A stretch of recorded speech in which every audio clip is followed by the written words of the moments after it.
महाभारत निस्संदेह भारतवर्ष की सबसे बड़ी त्रासदी है। इस महायुद्ध के लिए कई घटनाएं जिम्मेदार थी। इनमें से एक द्रौपदी का चीरहरण था।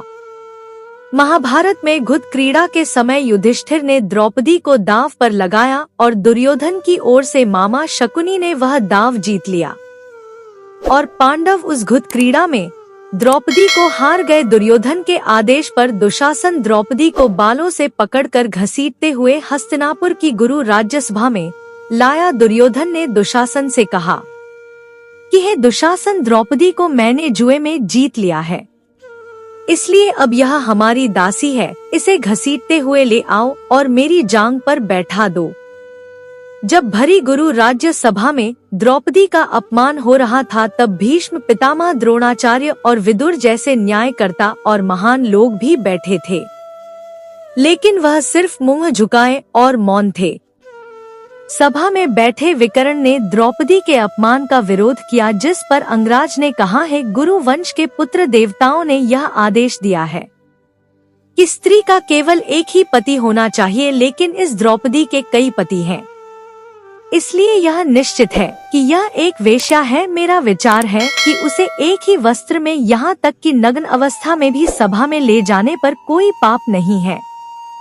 धर्म के अनुसार दुर्योधन ने पांडवों के पास मौजूद सभी धन को जीत लिया है, जिसमें पांडव और स्वयं द्रौपदी भी शामिल है। हे दुशासन, पांडवों और द्रौपदी के वस्त्र उतार लो। यह सुनकर दुर्योधन ने द्रौपदी के वस्त्र उतारकर उसे नग्न करने का आदेश दिया। अब द्रौपदी को इस बात का एहसास हो चला था कि संकट बड़ा है। तब द्रौपदी ने अपने सबसे प्रिय सखा भगवान श्री कृष्ण का नाम पुकारा और भगवान श्री कृष्ण ने द्रौपदी के वस्त्र को बढ़ाकर उसके सतीत्व की रक्षा की। आखिरकार द्रौपदी के चीरहरण का प्रयास असफल रहा। अपमान और क्रोध की अग्नि में जलती द्रौपदी के श्राप से भयभीत कुरु राज्यसभा थरथर कांप उठी। राजमाता गांधारी के रुदन के समक्ष द्रौपदी का क्रोध कुछ धीमा पड़ा और वह सर झुकाए खड़े अपने पांचों पतियों के साथ 12 वर्ष के वनवास के लिए निकल पड़ी। जाने से पूर्व उसने कायर कुरु राजकुमार दुर्योधन, दुशासन और सूत पुत्र कर्ण की ओर देखा। दुर्योधन और दुशासन के चेहरों में विजय मुस्कान थी, परंतु सूत पुत्र कर्ण का सिर झुका हुआ था। वनवास का 1 माह गुजर चुका है, परंतु क्रोध और अपमान की ज्वाला में जलती द्रौपदी के अश्रु निरंतर बहते रहते हैं। पांडव भोजन की व्यवस्था के लिए कहीं दूर वन में निकल चुके हैं। द्रौपदी भोजन बनाने के लिए पानी की गागर लिए सकरी पग डंडी पर चलते हुए चौड़े मार्ग पर निकल आई, तो सामने से आ रहे एक रथ को देखकर चौंक पड़ी, परंतु वह अपनी सामान्य चाल से चलती रही। आने वाला रथ उसके समक्ष आकर रुक गया और रथ सवार रथ से उतरकर उसके समक्ष आया तो द्रौपदी क्रोध से भर उठी, क्योंकि रथ सवार कोई और नहीं बल्कि वह सूत पुत्र कर्ण था। प्रणाम देवी। कर्ण द्रौपदी के समक्ष झुककर बोला। तब द्रौपदी बोली, मुझे एक सूत पुत्र का प्रणाम स्वीकार नहीं है। तू इस वन में क्यों आया है? क्या तुझे अपने प्राणों का भय नहीं है? मेरे पति तुझे देखते ही मार डालेंगे। द्रौपदी क्रोधित स्वर में अपने मार्ग पर आगे बढ़ते हुए बोली।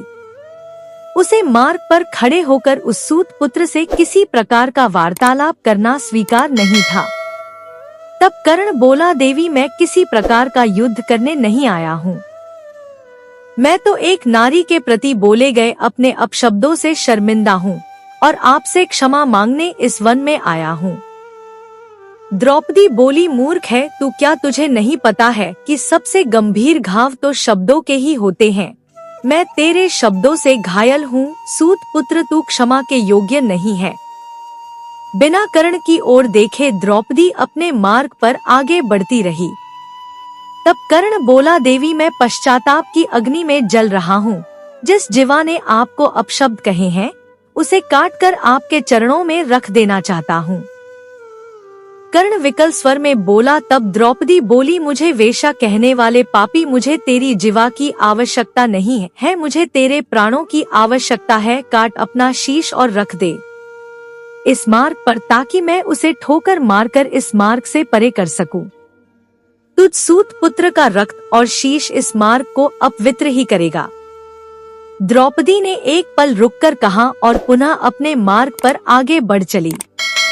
कर्ण बोला, आपका कथन सत्य है, मेरे द्वारा कृत अपराध का एकमात्र दंड मृत्यु दंड ही है, परंतु मैं अपने प्राण युवराज दुर्योधन को अर्पित कर चुका हूँ, इसलिए अब इन प्राणों पर मेरा कोई अधिकार नहीं है, अन्यथा अब तक मेरा कटा शीश इस धरा पर पड़ा होता।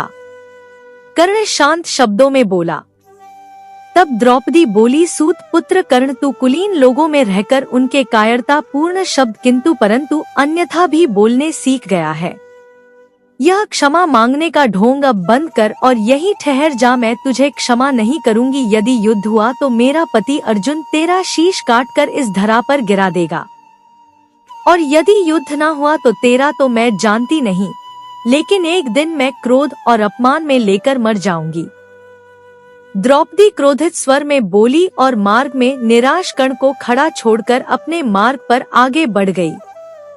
तो दोस्तों, यह थी कर्ण और द्रौपदी के अंतिम संवाद। मैं आशा करती हूँ यह कहानी आप लोगों को अच्छी लगी होगी। अच्छी लगे तो लाइक करें, अपने दोस्तों के साथ शेयर करें, मेरे चैनल को सब्सक्राइब करें और कमेंट में जय श्री कृष्ण अवश्य लिखें। कहानी सुनने के लिए बहुत बहुत धन्यवाद। मिलती हूँ एक और नई कहानी के साथ।